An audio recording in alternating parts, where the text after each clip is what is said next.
नोटाबंदीनंतर काही कारणांमुळे तुम्ही जर का 500 आणि 1000 रुपयांच्या जुन्या नोटा बँकेमध्ये जमा केल्या नसतील, तुम्हाला ते जमलं नसेल, तर आता आणखी एक संधी मिळू शकते. कारण सर्वोच्च न्यायालयानं केंद्र सरकारला खडे बोल सुनावत जुन्या नोटा जमा करण्यासाठी आणखी एक संधी देता येऊ शकते का, या संदर्भातली विचारणा केली आहे. केंद्राला आणि रिझर्व्ह बँकेला आपलं मत मांडण्यासाठी 2 आठवड्यांची मुदत मिळते. विशेष म्हणजे परभणीतल्या 2 शेतकऱ्यांनी दाखल केलेल्या याचिकेमुळे देशवासियांना जुन्या नोटा जमा करण्याची संधी मिळण्याची शक्यता आहे.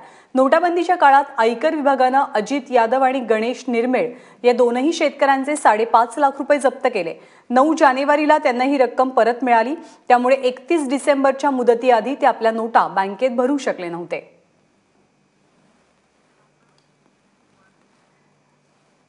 ज्यांनी ही याचिका केलेली आहे त्या याचिकाकर्त्यांचे वकील दिलीप तौर यांनी या प्रकरणासंदर्भात नेमकी काय माहिती दिली आपण पाहूया. नोटबंदीच्या काळामध्ये ज्या लोकांना आपले पैसे जमा करता येऊ शकले नव्हते, अशा लोकांची एक याचिका आज सुप्रीम कोर्टामध्ये सुनावणीला होती आणि त्याच्यामध्ये महाराष्ट्रातल्या परभणीमधल्या काही शेतकऱ्यांचा देखील समावेश आहे. ॲडव्होकेट दिलीप तौर या शेतकऱ्यांची बाजू मांडत होते, ते आता आपल्यासोबत आहेत. काय नेमकी या शेतकऱ्यांची केस आहे आणि ते का पैसे जमा करू शकले नव्हते? ॲक्च्युली 8 नोव्हेंबर ह्या दिवशी हा नोटिफिकेशन आला आणि पंतप्रधानांनी एक स्पीच दिला आणि त्यांनी हे सगळे जुन्या नोट्स आहेत ते त्यांनी बॅन केलं, त्या जुन्या नोटला स्क्रॅप केलं आणि त्याच दिवशी रात्री नोटिफिकेशन त्यांनी इश्यू केलं. हे जे 2 शेतकरी आहेत, ह्या 2 शेतकऱ्यांनी त्यांचं सोयाबीन विकलेलं होतं आणि त्या सोयाबीन विकून त्यांच्याकडे 5.5 लाख रुपये एवढी रक्कम ते कॅरी करत होते गाडीमधनं. ही रक्कम टॅक्स अथॉरिटीजनं सीज केली त्यांच्याकडनं अंडर द प्रिमाइस की काहीतरी गडबड आहे याच्याखाली, संशयाखाली.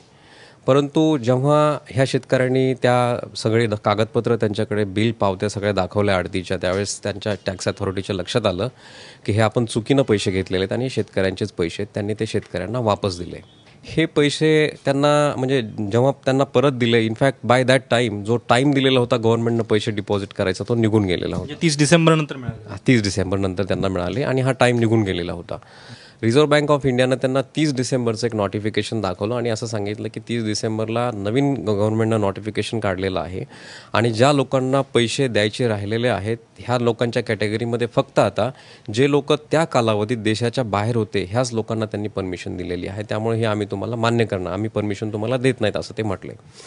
हे म्हटल्यानंतर आम्ही इथे पिटिशन केलं इथे आणि ह्या पिटिशनमध्ये आम्ही 30 डिसेंबरचं जो काही नोटिफिकेशन होतं ते नोटिफिकेशन आम्ही चॅलेंज केलं आणि हे नोटिफिकेशन चॅलेंज केल्यानंतर सुप्रीम कोर्टनं सेंट्रल गव्हर्नमेंटला नोटीस इश्यू केली, रिझर्व्ह बँक ऑफ इंडियाला नोटीस इश्यू केली आणि त्याची सुनावणी आज कोर्टासमोर झाली.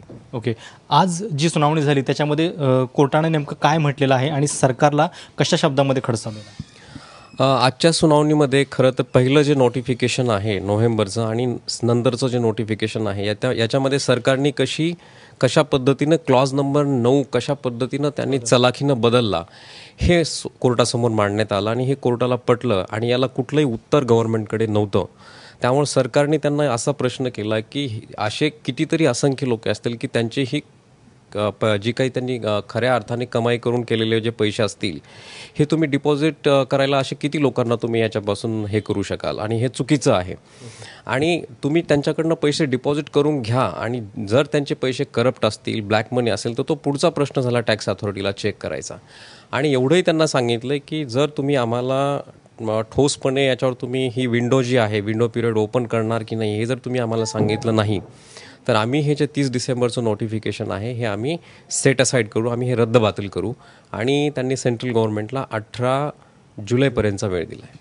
किती आशा आहे की सरकार या संदर्भातली जी विंडो होती पैसे जमा करण्याची ती पुन्हा रिओपन करेल आणि या शेतकऱ्यांना न्याय मिळेल? जवळजवळ 99% तशी खात्री आहे. इनफॅक्ट कोर्ट आज ज्या पद्धतीनं सेंट्रल गव्हर्नमेंटला बोलत होतं त्यातून हे दिसत होतं की कोर्टाला हे नोटिफिकेशन सेट असाईड करायचं आहे किंवा ह्या लोकांना न्याय द्यायचा आहे. फक्त आता हे सेंट्रल गव्हर्नमेंटवर डिपेंड आहे की ते 18 तारखेला काय बाजू म्हणतात कोर्टासमोर.